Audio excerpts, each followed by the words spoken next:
मृग तृष्णा अध्याय 31।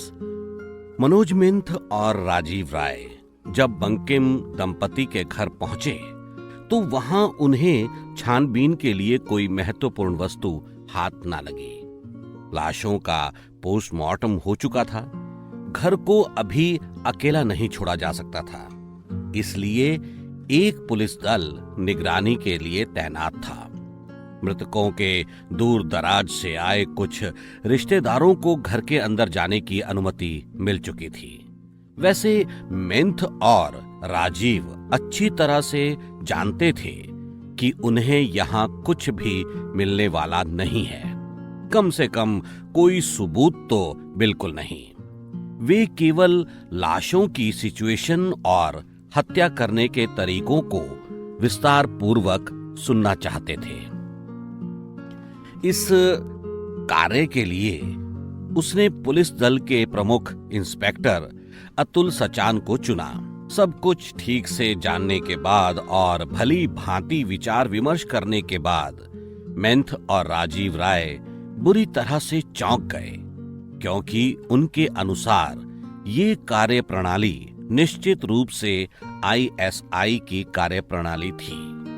दोनों पहले भी कई बार अंतर्राष्ट्रीय स्तर पर आईएसआई से भिड़ चुके थे, लिहाजा उनके अनुमान को नकारने की कोई ठोस वजह किसी के पास न थी। इसका सीधा सा अर्थ था कि भारत में आईएसआई सक्रिय है, और इतना ही नहीं, 26 नवंबर को भी आईएसआई ने ही प्रोफेसर हंस के बंगले पर हमला बोला था, क्योंकि सभी घटनाओं में अपराधियों ने एक ही तरह के रिवॉल्वर्स का इस्तेमाल किया था, पर ठोस सबूत के अभाव में इस बात को अंतर्राष्ट्रीय पटल पर पाकिस्तान पर दबाव बनाने के लिए प्रयोग नहीं किया जा सकता था।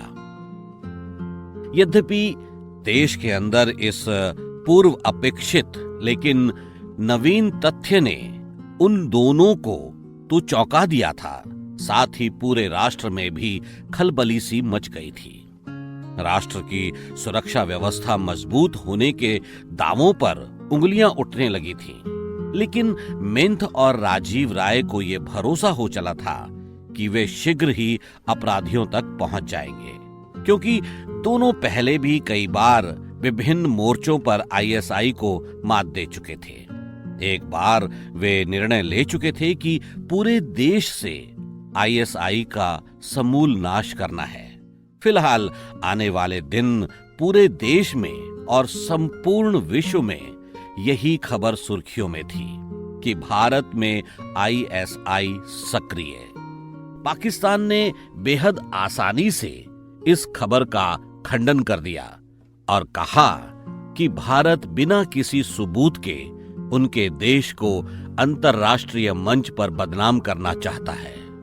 लेकिन पाकिस्तान के खंडन से इतर सभी स्थानीय, राष्ट्रीय और अंतर्राष्ट्रीय समाचार पत्रों की प्रमुख खबरों का सार यही था: भारत में आईएसआई सक्रिय और प्रोफेसर हंस गंगवार की हत्या की जिम्मेदार।